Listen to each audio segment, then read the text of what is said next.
Hola, buen día. Les agradezco el que nos acompañen en esta serie de webinarios que Maps University trae para ustedes. Mi nombre es Félix López, soy el gerente de ingeniería de Maps y en esta ocasión vamos a hablar acerca del tema conociendo DDoS, qué es y cómo prevenirlo. Durante el transcurso de la presentación pueden enviarnos sus preguntas a través del chat, las cuales las contestaremos al final de la presentación. Les recuerdo además que esta presentación va a estar disponible en la plataforma de Mass University para que la consulten de manera posterior o en su caso la compartan con alguien que quieran que la vea. Comenzamos y vemos la presentación. Bueno, el tema de hoy es conociendo DDoS. ¿Qué es? ¿Qué implica y cómo prevenirlo? Muchas veces nosotros hablamos de terminologías técnicas y no sabemos específicamente a qué se refiere. Todos parece que las conocemos y no necesariamente las entendemos. Y es uno de nuestros principales factores para poder no transmitir un mensaje adecuado a nuestros clientes y poderles determinar y enseñar qué es lo que de alguna manera tienen como problemáticas cuando se presentan este tipo de situaciones. En este caso, vamos a ver qué es DDoS. ¿Cuántos tipos hay? ¿Qué implicaciones tienen? ¿Y cuáles son los motivos que de alguna manera tiene la gente para usarlos? Y vamos a ver un pequeño overview de las formas de prevenir y cómo mitigar este tipo de situaciones. ¿Qué es DDoS? Para entender un poco qué es DDoS, lo primero que tendríamos que entender es qué significa, ¿no? En este caso, es un acrónimo que dice Distributed Denial of Service. Esto traducido, de negación de servicio distribuido, todavía no me dice mucho. Servicio distribuido, denegación. ¿Qué significa eso? Empecemos por desglosar esta parte. Denegación de servicio. Denegación de servicio significa que algo que nosotros estamos proveyendo, podemos hacer alguna cosa para que eso no suceda. Imaginemos un caso simple. Imaginemos que nosotros somos una empresa que está vendiendo a través de Internet y que tenemos una página web donde todo el mundo se conecta. De repente, ¿qué resultaría si alguien quiere conectarse a mi página y no puede conectarse? No puede entrar a ella. La mayoría de las veces diríamos, es que la página está caída, algo sucedió. No necesariamente esto es verdad. A veces es fácil saturar estos equipos y evitar que sigan respondiendo. ¿A qué me refiero? Imagínense que el servidor que en donde está proveyendo la página web, por alguna extraña razón empieza a recibir muchísimas peticiones de conexión.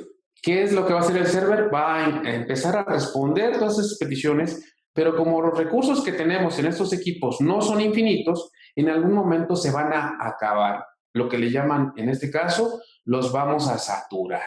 ¿Qué va a pasar? Que cuando llegue otra petición ya no lo va a poder atender porque ya no tiene recursos para eso. Esto, si nosotros lo hacemos de manera directa, se llama denegación de servicio. Yo ya no voy a poder dar el servicio. Si eso yo lo hiciera de una manera individual, que yo como usuario intentara tirar un servidor, sería muy complicado porque a lo mejor los recursos que yo tengo son mucho menores que los que el servidor pueda tener. Entonces, sería un tanto difícil hacerlo. Y además hay muchos mecanismos que podrían protegerme de eso. Sin embargo, ¿qué pasa si de repente yo hago por algún medio que alguien se conecte al mismo tiempo que yo y muchos más? Hablemos a lo mejor pensando que yo pudiera hacer que miles o millones de personas se conectaran al mismo sitio al mismo tiempo. Causaríamos el mismo efecto, pero sin el desgaste de servicios de mi lado, porque yo nada más haría una conexión y otros millones de personas harían una conexión de la misma manera hacia ese punto. Entonces estaríamos saturando. Eso se llama denegación de servicio distribuido. ¿Por qué? Porque no está solamente desde un punto, sino de muchísimos puntos. Por lo mismo está distribuido. Eso sería el concepto de DDoS, denegación de servicio distribuido. Un ejemplo básico lo tenemos a la derecha en la foto, donde imagínense, ahí está una avenida que es para transitar, independientemente que sean coches o sean personas, está para transitar. Pero ¿qué pasaría si de repente yo intento utilizarlo por muchas personas? En este caso, vean, ahí vienen muchas personas caminando. ¿Qué pasa si ahora yo con mi coche quiero pasar? El servicio está ahí. La única problemática es que no lo puedo usar porque está saturado. Exactamente, este es el mejor ejemplo de lo que sería una denegación de servicio. ¿Y distribuido por qué? Porque son muchos los que están ahí, que son individuos, digámoslo, diferentes, no son la misma persona, son muchísimas personas hechas haciéndolo al mismo tiempo. Este sería el mejor ejemplo de una denegación de servicio distribuido. ¿Cuál es la finalidad? Consumir, como les decía, los recursos del equipo o del servicio que estamos proveyendo. ¿Para qué? Pues para en algún momento causar un daño. Sin embargo, esto, ¿cómo lo podemos considerar que se da? Pues se da fácilmente porque tenemos muchas veces diseños mal hechos, por ejemplo, de aplicaciones o softwares que en algún momento tienen limitaciones, o propiamente la capacidad de la infraestructura que tenemos pues no es infinita. Entonces, por lo mismo, resulta que la infraestructura también tiene un tope y puede llegar a saturarse.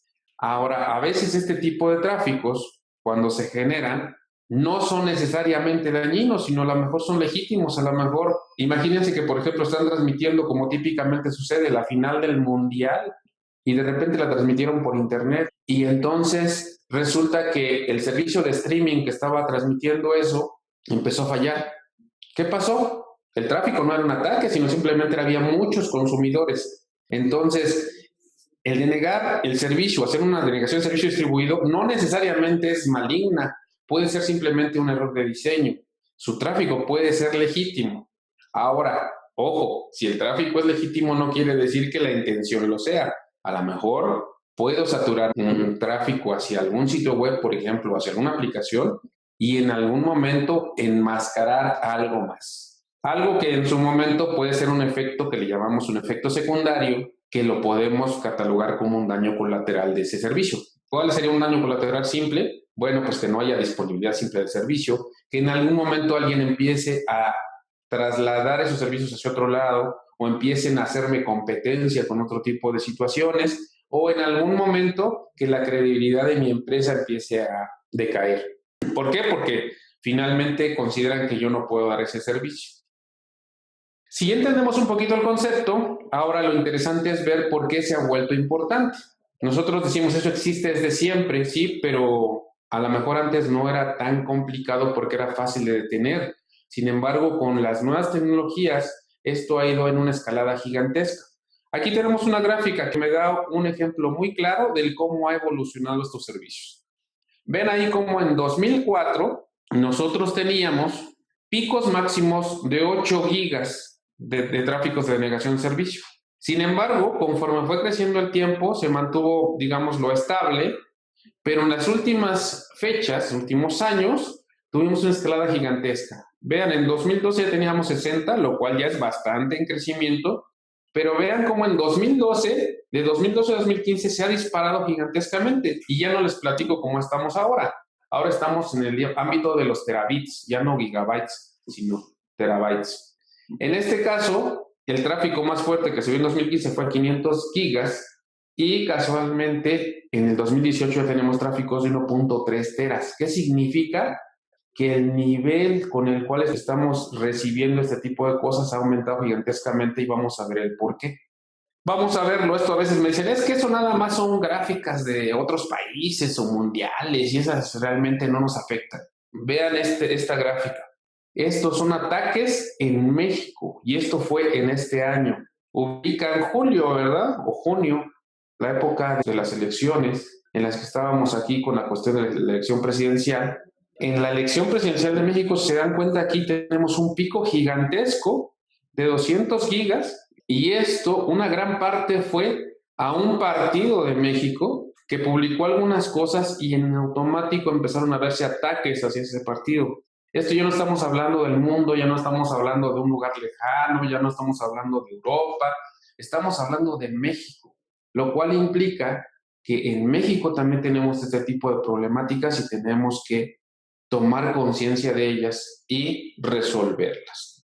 Vamos a ver un mapita para que veamos un poquito el esquema. Fíjense cómo está en el mundo. Esto típicamente dicen, es que eso nada más sucede en un periodo de tiempo, en un momento. No, esto está continuo. En esta página nosotros podemos ver cómo está la denegación de servicio en el mundo hoy. cómo estuvo ayer, cómo estuvo antier, cómo estuvo hace un mes, cómo estuvo hace un año. Aquí les pongo un ejemplo. Esta página es de 2018, de abril 23. Vean cómo está el nivel de tráfico. Si vean, no es nada más un país, son muchísimos países a nivel mundial, tenemos muchísimo tráfico. Pero dicen, bueno, eso fue abril, pero vean, esto es agosto. Sí, son diferentes tráficos, diferentes situaciones, pero siguen existiendo estos ataques. Y si vemos 1 de septiembre, seguimos teniendo ataques. ¿Qué significa esto? Que esto está vivo todo el tiempo, lo cual implica que nosotros necesitamos protegernos de estos entornos para poder estar relativamente a salvo de este tipo de situaciones que se pueden dar hoy, mañana o pasado en nuestro entorno, en nuestros clientes, en nuestras empresas. ¿Por qué sucede esto?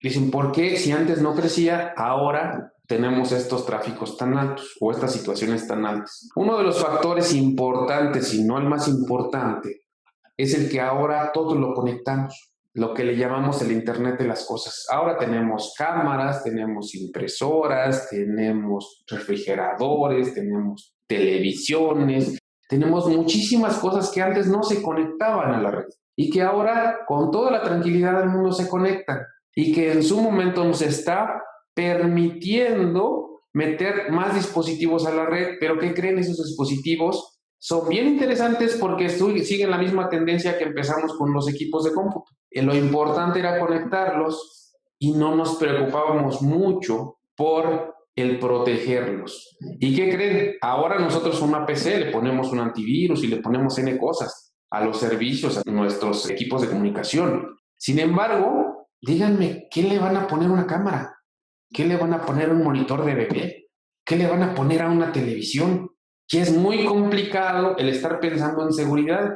Y esto es lo que ha dado el gran boom para poder hacer este tipo de situaciones y de dispositivos vulnerables que en su momento se pueden convertir en parte de una red de boot, en este caso una red de botnets, de zombies, para poder hacer este tipo de ataques. Recuerden que la base del ataque es que alguien se conecte hacia un lugar o hacia alguna aplicación.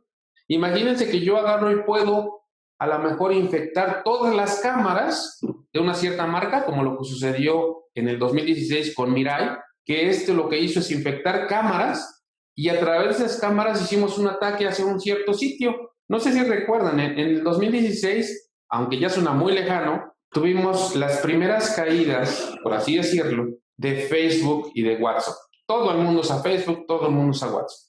Y cuando se cayó, todos empezamos a decir, se cayó Facebook, se cayó WhatsApp. ¿Qué creen? No se cayó Facebook, no se cayó WhatsApp. Ellos tienen sus sistemas de prevención bastante buenos. Pero ¿qué fue lo que pasó? A través de estas cámaras, a través de este ataque de Mirai, se atacó uno de los puntos más vulnerables, el DNS. Aquel servicio que me resuelve el nombre de WhatsApp, aquel servicio que me resuelve el nombre de Facebook, lo atacaron y entonces cuando mi dispositivo, digámoslo, mi teléfono, mi computadora quería conectarse a Facebook o en este caso, a WhatsApp, pues no encontraba quién le resolviera quién era Facebook, quién era WhatsApp, porque el DNS no existía, porque se había caído por este ataque de Mirai. Entonces, esto nos dio una pauta gigantesca. Sin embargo, eso, digámoslo, ya está muy en el pasado, 2016. Pero ¿qué creen? En este año hay una botnet que se llama Satori, infectó a más de 100,000 ruteadores de Link que estaban conectados a Internet y solo en 12 horas. Y el VPN Filter infectó casi 1,000,000 de routers de consumo de casa, como los Linksys, como los MikroTik, como los Netgear. Eso también les da elementos a ustedes para que en algún momento cuando platiquen con sus clientes entiendan y les hagan entender a los clientes que no es lo mismo tener tecnología de comunicación, como en este caso un Linksys, un MikroTik, un Netgear, y no porque sean malos, sino porque su filosofía no es de protección de una empresa, de un corporativo, y que hay corporativos que los usan como que dicen, esto me sirve, no importa, es más barato. Regularmente tenemos que venderles una seguridad más robusta. ¿Y por qué? Por este tipo de situaciones. Entonces, si se dan cuenta, este es uno de los factores que detonó gigantescamente todo este tipo de problemáticas. Eso es lo que es DDoS y ya entendimos un poquito lo que de alguna manera nos podría hacer. Pero vamos a ver los tipos y las implicaciones del mismo. En este caso, los tipos de ataques de DDoS. Hay algunas variantes más, pero casi están resumidas todas en estas tres. Que en este caso, los ataques de volumen, lo que acabamos de platicar hace rato. Pero también hay ataques que, digámoslo así, van enfocados hacia los equipos de comunicación. En este caso, por ejemplo, hablamos de ruteadores, de firewalls, que en algún momento, por su forma propia de operar, requieren mantener un estado de la conexión y entonces eso satura su memoria y podemos hacer que también tengan una denegación de servicio. Y finalmente los ataques que ya son prácticamente como una mira láser, donde tenemos ataques a aplicaciones, específicamente a algo con un impacto directo en los servicios, en donde nosotros vamos a trabajar apuntándole directamente a una aplicación y logrando que esta aplicación ya no pueda ser accedida. Y esto es muy común ahora. Bueno, hablemos de cada uno. Imagínense esa avenida que vimos hace rato en la imagen, que la pudiéramos, digámoslo, circunscribir a un círculo como ese que estamos viendo ahí, que fuera nuestro enlace. Cuando yo empiezo un ataque de DDoS, es bien simple, hago una conexión. Si la vemos ahí a un segundo, pues no me parece algo extraño, es una conexión. Pero lo interesante es que esto es multiplicado por la cantidad de gente que se conecta. Entonces, cuando ya son 3 segundos, oye, ya hay muchísima más gente conectada hacia el mismo punto. Pero cuando son 5, crece. Cuando son 10, crece más. Cuando son 20, ya tenemos una saturación de nuestro medio de comunicación y entonces empezamos a tener problemáticas. Pero cuando llegamos a los 30 segundos ya estamos prácticamente saturados, ya no podemos contestarle a nadie más.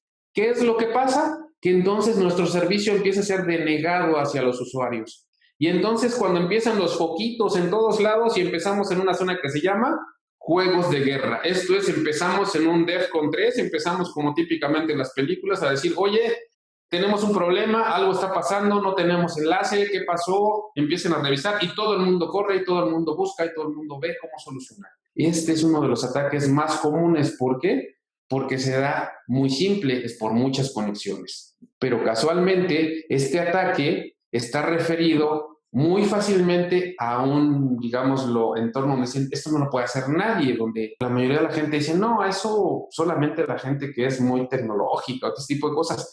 No, ahora tenemos hasta herramientas que nos venden en internet.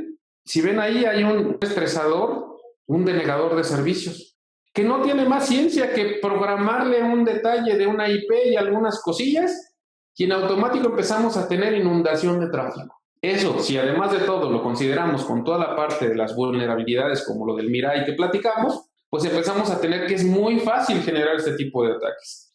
Ahora, la parte interesante es que este nivel de ataques se dan en un entorno de una red, se dan en nuestro internet y nuestro enlace. Entonces, ¿qué pasa? Mucha gente dice, híjole, pero eso ¿cómo lo protejo? Porque eso viene de mi proveedor. Entonces, aquí es donde empezamos a necesitar entender que este tipo de ataques tienen que ser, valga la redundancia, digámoslo, resueltos en un entorno que no es mi red. Mi red a lo mejor está por acá abajo, que es en mi proveedor. Entonces empezamos a ver que es necesario que las soluciones que yo voy a ocupar tengan interacción más allá de mi entorno controlado, que es en este caso mi red, y yo pueda interactuar con el proveedor. Eso es posible y es necesario. Nada más lo interesante es saber en dónde es, porque típicamente mucha gente dice, oye, tengo un ataque de mi enlace, ¿cómo le hago para detenerlo en mi red? Pues en tu red no lo puedes detener porque lo que están dejando es tu enlace, tu tubo de conexión a internet. Entonces tengo que hablar con mi proveedor para que mi proveedor me lo pueda mitigar. Esto típicamente se llama, para los que contratan enlaces dedicados, se llama Clean Pipe, pero esto también es un servicio que se puede dar por algunos fabricantes. Entonces esto es bien interesante saber dónde está para que lo podamos ubicar y atacar adecuadamente. Vamos a hablar ahora del estado de conexiones. Nosotros tenemos típicamente un firewall, un ruteador, algo que en su momento nos está controlando las comunicaciones de internet ya en nuestra red. Pero ¿qué pasa? Yo también puedo, a través de ciertas herramientas, convertir ciertas máquinas en atacantes hacia sus servicios y entonces inundarlos y poder hacer que ese precisamente método que utilizan para poder darme el servicio, que es mantener el estado de la conexión de mis usuarios a internet y las respuestas, sea utilizado como una vulnerabilidad. Es en este caso saturar esos equipos para que esas conexiones se saturen y en algún momento esos equipos me denieguen el servicio. ¿En dónde va a atacar entonces esto? Va a atacar en mi zona de conectividad. en mis balanceadores, en mis firewalls, en mis IPS, ahí es donde va a atacar. Y aquí sí yo tengo la situación de poder solventar este tipo de ataques con una solución que yo ponga delante de mis equipos de comunicaciones. Entonces aquí tenemos los ataques del estado de conexión. Hasta ahí llevamos dos. Ahora vamos a hablar de el de aplicaciones. El de aplicaciones, como hemos dicho, es un ataque muy puntual, muy específico a algo. En este caso, a una página web, a un DNS, como lo vimos hace rato, a una voz IP, a un servicio de correo. Tienen una situación que esos ataques típicamente son bien dirigidos y a veces lentos, lentos, lentos, como ese usuario que estamos viendo ahí, que es una conexión y otra conexión y otra conexión y otra conexión, que en algún momento es bien difícil de detectar y que necesitamos una solución específica. Entonces, ojo, esto es un ataque completamente dirigido que también a veces decimos, es que yo no soy un elemento que puedan atacar, es que yo no soy tan importante como los DNS de Kafka o los DNS de alguna entidad conocida. Sí, pero resulta que los ataques ahora los puede contratar cualquiera y eso lo vamos a platicar en un rato. Es mucho más fácil de hacer y entonces yo ya puedo empezar a atacar a mi competencia. Puedo empezar a ver ese tipo de cosas de manera muy simple y muy fácil. Estos de aplicaciones también me convierten en un juego de guerra. ¿Por qué? Porque entonces digo, mi servidor no está contestando, pero sí está arriba, pero ¿qué pasa? Pero ahora ya no puedo ni siquiera verlo, ya no puedo accederlo y mi red está bien y todo está perfecto y empezamos a sufrir otra vez toda esta serie de estrés. ¿Dónde van? Obviamente en mis servicios. Aquí están mis servidores donde están publicados mis páginas web, mi DNS, mi correo y entonces ahí es donde llegan los ataques. Ahí es donde yo tengo que también ver cómo mitigarlos. Esos son los tres tipos de ataques. Ahora, ojo, no les estoy hablando de la forma de amplificarlos, que ahora se ha vuelto muy de moda utilizar métodos de amplificación para que esos ataques, que si ya de por sí eran difíciles de tener, los amplifiquen ahora mucho. Pero bueno, también ténganlo en mente porque eso es bien, bien importante. Ahora, ¿por qué lo hago? En un inicio, como casi todo, era para demostrar que se podía. Yo antes decía, ok, ¿por qué lo haces? Pues porque se puede, ¿no? Vamos a ver si se puede. Esto fue mucho del ataque de negación. Oye, es una vulnerabilidad. Vamos a ver si podemos tirar un firewall. Vamos a ver si podemos hacer algo. Eso era el motivo inicial. Pero ahora, ¿qué creen? Se empezaron a dar cuenta que eso genera dinero. Dinero de dos formas, de manera directa o de manera indirecta. Podemos utilizarlos para distraer o otras cosas que yo voy a hacer enmascaradas a través de todo ese humo que es ese ataque de DDoS. O simplemente yo puedo atacar a alguien con un DDoS y decirle una extorsión. Recuerdan ahorita lo que está muy de moda, la parte de los ransomware, que en su momento te encriptan los datos de una máquina y te ponen ahí la alerta de usted ha sido encriptado, por favor deposite unos bitcoins y le devolvemos la llave para que lo desencripte. Pues eso, aunque no lo crean, el DDoS también es una posibilidad. Yo puedo hacer un DDoS as a service, en este caso, en la situación de decir, oye, te ataqué y ¿qué crees? Esto es solo una muestra. Si tú no me pagas una cantidad, te voy a continuar atacando y voy a tirar tus servicios. ¿Esto quién lo hace? Típicamente, si vemos aquí una gráfica donde vemos una encuesta que le preguntamos a la gente de infraestructura y seguridad qué tipo de motivaciones tenían para los ataques de DDoS que ellos habían encontrado, vemos que en un 42% era demostrar solamente que podían hacerlo. Alguien que en su momento jugaba, pues para hacer que el otro no jugara mejor y en su momento tirarle su conexión es una cuestión, pero empezamos a ver la parte de extorsión, que en este caso, si ven aquí, el DDoS for Bitcoins es un grupo que empezó a atacar compañías, pero diciéndoles, oye, fíjate que te estoy atacando, te voy a dar una muestra, te voy a tirar tu servicio durante unos minutos y si no me pagas, entonces te voy a atacar de manera constante y te voy a tirar tu servicio por horas. Si eso ustedes lo traducen en dinero para una empresa que en algún momento viva del Internet, se van a dar cuenta que los costos de perder el servicio son altísimos. Entonces, ¿qué va a pasar? Estoy precisamente lucrando con ese tipo de situación y decir, oye, si no te pones a mano conmigo y me das unos bitcoins, entonces, ¿qué crees? Te voy a tirar tu servicio por horas y entonces te voy a provocar un daño mucho mayor que el que nada más me pagues unos bitcoins a mí, mejor pues hazlo y ya no hay problema. Entonces, ¿qué creen? Este es un ejemplo, véanlo. Aquí está el correo donde le dice a la gente, de DDoS for Bitcoins y le dice a la persona atacada, oye, nosotros somos tales y nosotros te estamos mandando ahí nuestra información, ¿ok? Tu sitio está ahora bajo ataque a menos que pagues 25 Bitcoins. Y tú dices, ay, no es cierto, pero cuando de repente se empieza a caer el sitio, dices, ah, caray, creo que sí. Y entonces te dicen, ok, por favor, nota que esto no es fácil de mitigar. Tienes una inundación y alguna cosa está pasando. ¿Qué crees? Te hicimos esto como una pequeña demostración de lo que tú vas a sufrir si te mantengo ahí atacando. ¿Pero qué crees? Somos bien buena onda y si tú tienes 25 bitcoins y me los depositas, en 24 horas, bueno, hasta son bien buena onda porque dicen, sabemos que a lo mejor no las tienes ahorita, pero te doy 24 horas para que me deposites y si me depositas, te digo que en buena onda te vamos a quitar de ahí, ¿no? Y hasta lo dicen acá bien fácil, ¿no? Es importante que veas que solamente lo vas a pagar una vez. Pagas una vez y ya no vas a ir de nosotros. Nosotros hacemos cosas malas, pero mantenemos nuestra palabra. Vean este tipo de cosas. Y esto, aunque suene, digámoslo, de ciencia ficción, existe. Y dices, bueno, pero es una entidad, una mafia y todo eso. Pero ¿qué creen ahora? Con todo esto del Internet de las cosas se ha facilitado el camino para que esta generación de servicios se vuelvan muy baratos y aún bajo demanda. Esto ha reducido drásticamente las barreras para que los atacantes, que en algún momento tenían que ser así como que medio geniecillos para hacer esto, pues con los softwares y con toda esta serie de cosas que son ahora mucho más fáciles de vulnerar, podamos llevar a cabo un ataque de DDoS de una manera muy simple. ¿Y qué creen? Por si todavía tienen mucha flojera y no lo quieren hacer ustedes, ahora cualquiera que tenga una cuenta de PayPal puede hacer una compra en un sitio como Web3. No les quiero dar ideas, no lo dije yo, solamente es una presentación, ¿ok?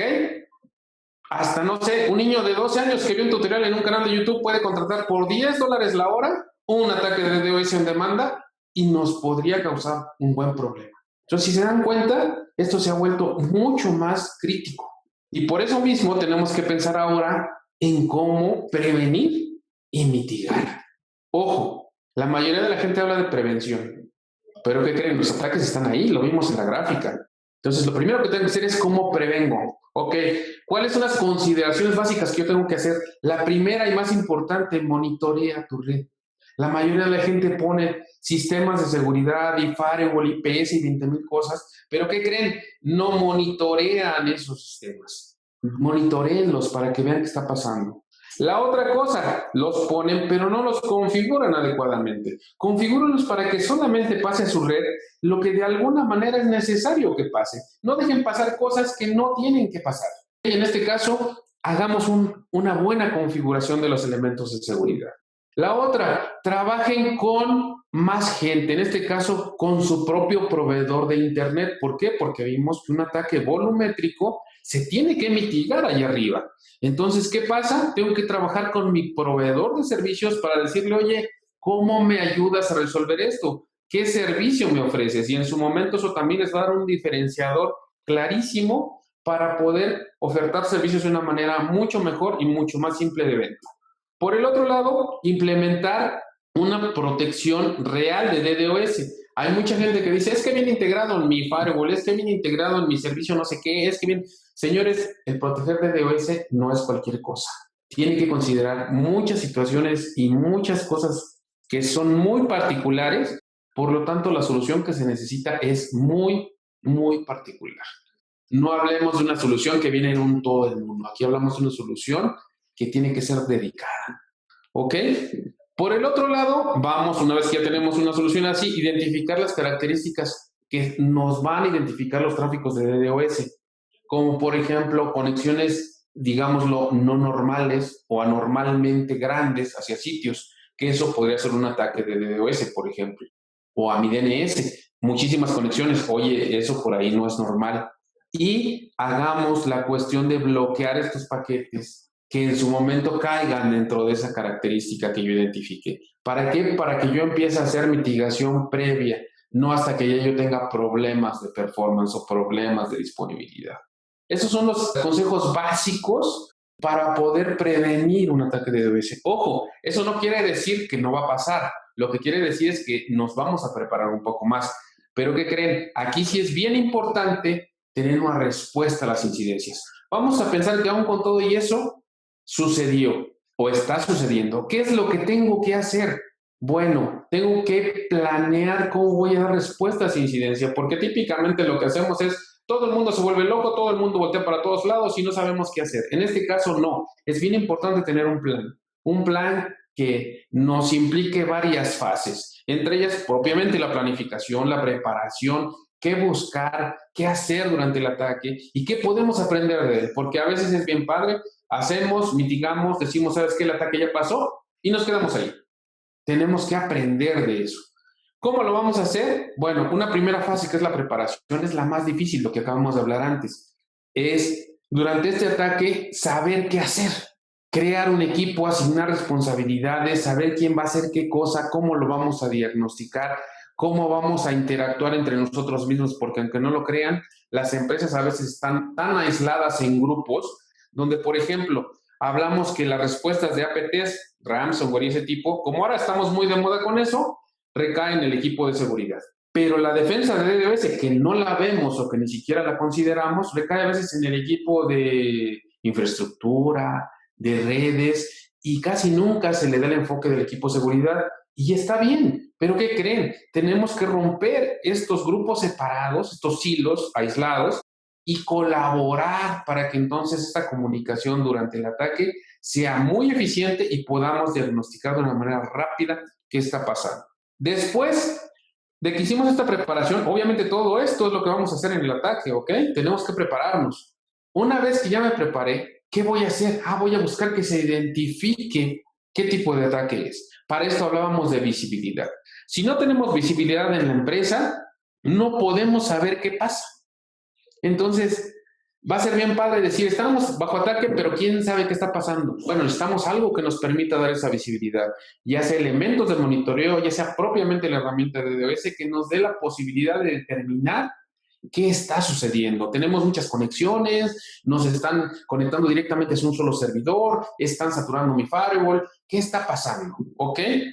Esas soluciones que nos proporcionan la visibilidad son críticas para poder diagnosticar de manera rápida este problema.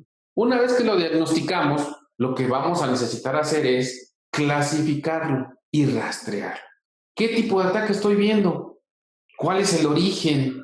Exactamente cómo es, de dónde viene, cómo está afectando a la red. Esto nos va a ayudar a determinar el comportamiento que tenemos que seguir para reducir la afectación y ver qué tipo de contramedidas necesitamos hacer. No vamos a agarrar y vamos a desconectar los cables de nuestra red y los vamos a desconectar, ¿verdad? Porque eso no es posible. Tenemos que ver qué contramedidas hacer.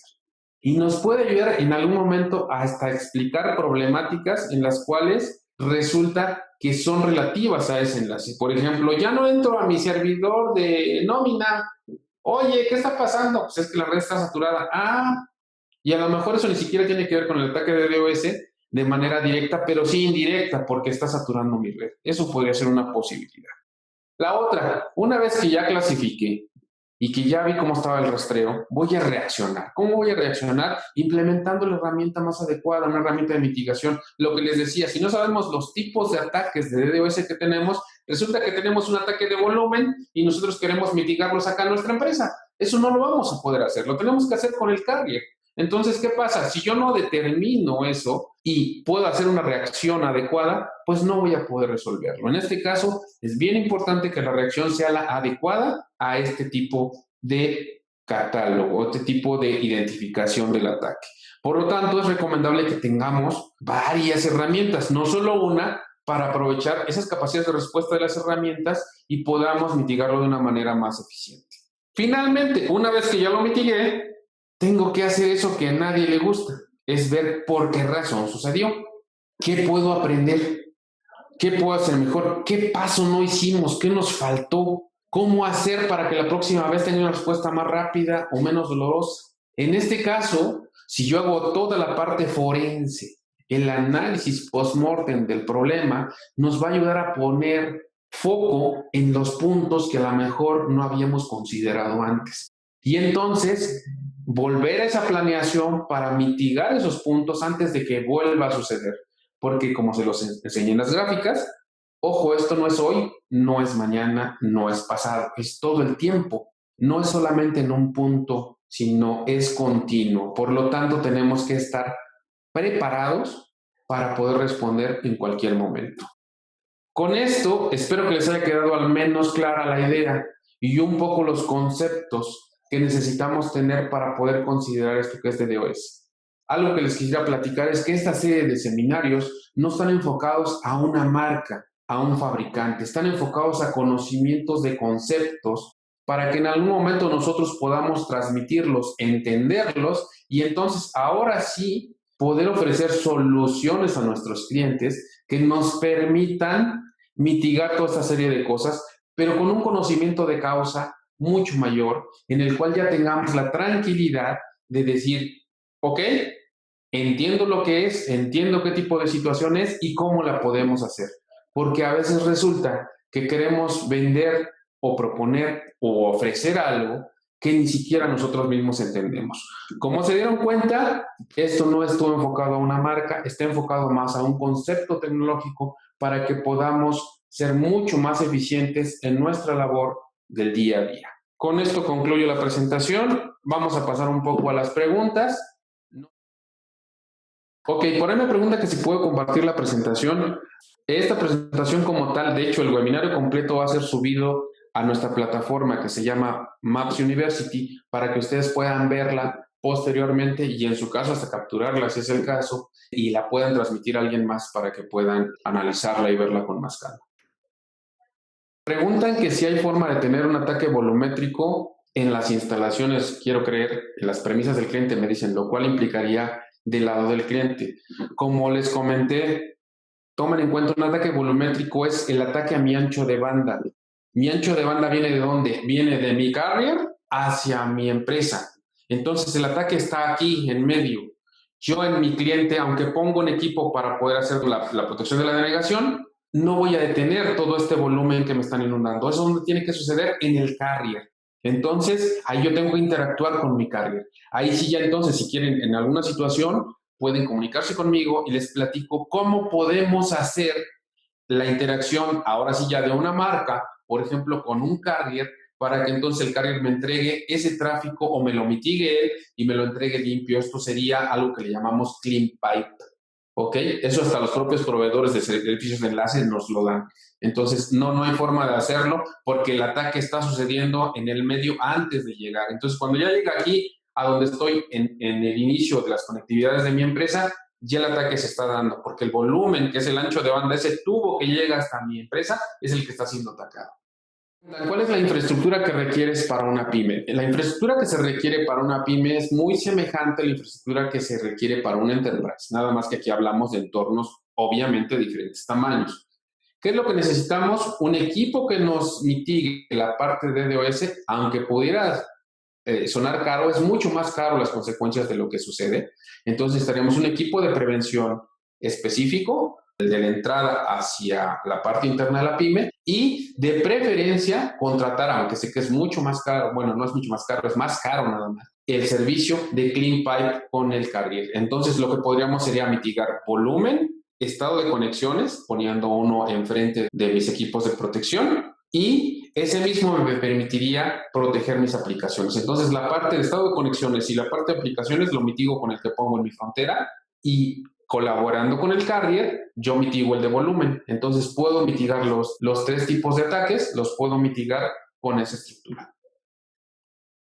Ok, una pregunta interesante. Me dicen que cuando un cliente tiene IP variable, vamos a decirlo así, como un tipo infinitum, donde la IP es dinámica, sí puede ser víctima de un ataque de DDoS. Sí lo puede ser por una sencilla razón, porque todas las IP son atacables. Ahora, ojo, lo que se ataca es un rango o regularmente es un entorno específico. Vamos a pensar que yo estoy atacando el volumen que trabaja Telmex, por decir algo, que en este caso es uno de nuestros principales proveedores de ese tipo de servicios.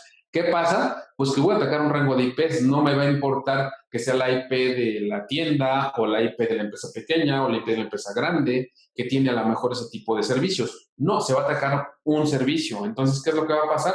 También es susceptible de ataque. A lo mejor lo que no es susceptible de ataque, si fuera IPs dinámicas, que en algún momento yo no publicara servicios como mi página web, que las tuviera locales, o mi servicio de correo, entonces a lo mejor, pues ahí sí no sería tan fácil porque de alguna manera la IP es dinámica y no es posible que me identifiquen. Pero en realidad el ataque de volumen es completamente posible que se den en un entorno a esas características. Me preguntan que los Next Generation Firewalls, NGFW, ¿qué pueden tener de DDoS? En estricto sentido, algunos tienen pequeñas funcionalidades para evitar ataques hacia ellos mismos, en este caso a estado de conexiones, pero realmente el nivel de especialización que tienen es muy poco. Entonces, si viene un ataque ligeramente sofisticado, probablemente no lo van a detectar y probablemente van a terminar cayendo en la saturación de estado de conexiones. Regularmente los Next Generation Firewall están más enfocados a servicio hacia el interior. En este caso, filtro de páginas, control de aplicaciones, anti-spam, control de ancho de banda, pero por aplicaciones, no tanto por la cuestión de un ataque de negación de servicio. Entonces, un Next Generation Firewall no sería la herramienta adecuada o ideal para hacer este tipo de protección. Me preguntan que qué debo sugerir a los clientes para no tener ataques de DDoS. En estricto sentido, lo que acabamos de hablar, una interacción con un carrier, de preferencia, y un sistema de protección dedicado en la frontera de mi cliente. Eso sería la solución completa. La solución completa sería que estos dos interactuaran de manera automática. Eso ya es posible hacerlo con algunas soluciones, como les comentaba. Hoy no es la idea de platicar soluciones, pero si lo necesitan, hablen conmigo y lo podemos platicar a nivel de detalle. Pero la idea es una solución on-premise junto con una solución en el carrier para que en su momento, en conjunto, mitiguen los tres tipos de ataques. Les agradezco que hayan asistido al webinario. Les comento nuevamente, la participación en este webinario es muy buena. Si por alguna situación les queda alguna otra pregunta que no tuvieron en este momento y quieren hacérmela llegar, les dejo ahí otra vez mi pantalla. Mi nombre, lo reitero, soy Félix López, soy gerente de ingeniería de Maps. Si tienen alguna situación, alguna pregunta con respecto a este tipo de temas, lo pueden platicar conmigo de manera directa, sin problemas. Cualquier situación, cualquier pregunta, cualquier duda, por favor, pueden escribirme o en su caso, si quieren algo que sea muy puntual, lo podemos platicar. Ahí está mi teléfono y podemos en algún momento asesorarlos para que ustedes puedan ofrecer las mejores soluciones con respecto a sus clientes y necesidades. Por el momento es todo. Muchas gracias y esperamos verlos la próxima.